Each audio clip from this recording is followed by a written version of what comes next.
Apa sih teknologi pendidikan dalam pendidikan jarak jauh itu? Mari kita bahas.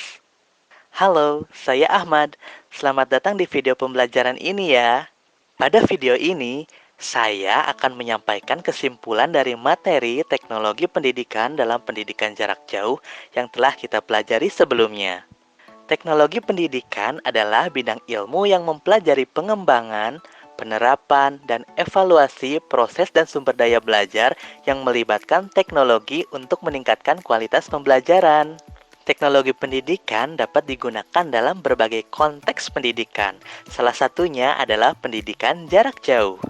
Pendidikan jarak jauh adalah sistem pendidikan yang memungkinkan peserta didik dan pendidik berinteraksi tanpa harus bertatap muka secara langsung.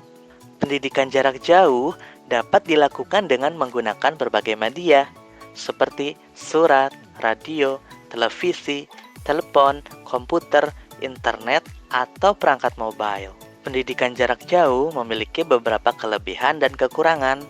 Beberapa kelebihan pendidikan jarak jauh misalnya meningkatkan akses dan kesempatan belajar bagi peserta didik yang berada di daerah terpencil, memiliki keterbatasan fisik atau memiliki keterbatasan waktu. Mendorong kemandirian, motivasi, dan tanggung jawab belajar bagi peserta didik. Memungkinkan peserta didik untuk belajar sesuai dengan kecepatan, gaya, dan minat mereka sendiri. Menyediakan sumber belajar yang beragam, interaktif, dan terkini. Lalu, menghemat biaya, waktu, dan tenaga yang dikeluarkan untuk transportasi, akomodasi, dan fasilitas belajar.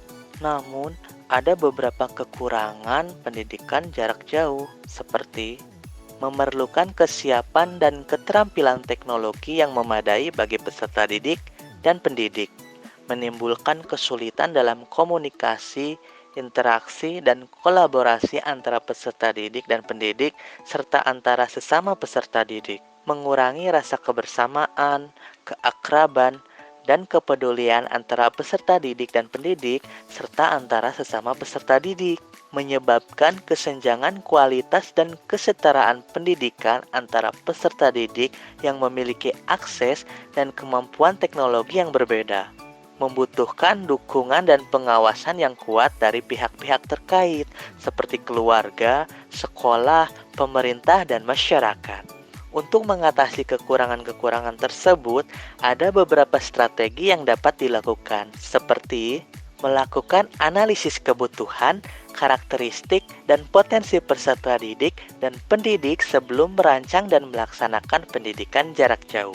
Memilih dan menggunakan media yang sesuai dengan tujuan, materi, dan sasaran pembelajaran, serta mempertimbangkan aspek ketersediaan, keterjangkauan, keterbacaan, dan keterpaduan media.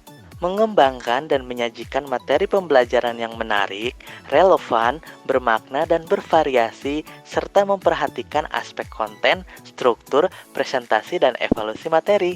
Meningkatkan komunikasi, interaksi, dan kolaborasi yang efektif dan efisien antara peserta didik dan pendidik, serta antara sesama peserta didik dengan menggunakan berbagai teknik seperti feedback, diskusi, tanya jawab, brainstorming, simulasi, role play, dan proyek. Membangun dan memelihara komunitas belajar yang kondusif, dinamis, dan inklusif dengan mengembangkan rasa saling percaya, menghargai, dan membantu antara peserta didik dan pendidik, serta antara sesama peserta didik. Melakukan monitoring dan evaluasi secara berkala dan menyeluruh terhadap proses dan hasil pembelajaran dengan menggunakan berbagai metode seperti tes, kuis, portfolio, jurnal, laporan, dan presentasi.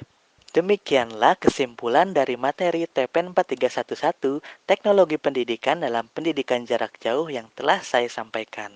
Semoga video ini bermanfaat. Terima kasih atas perhatian dan partisipasi teman-teman. Sampai jumpa di video pembelajaran berikutnya.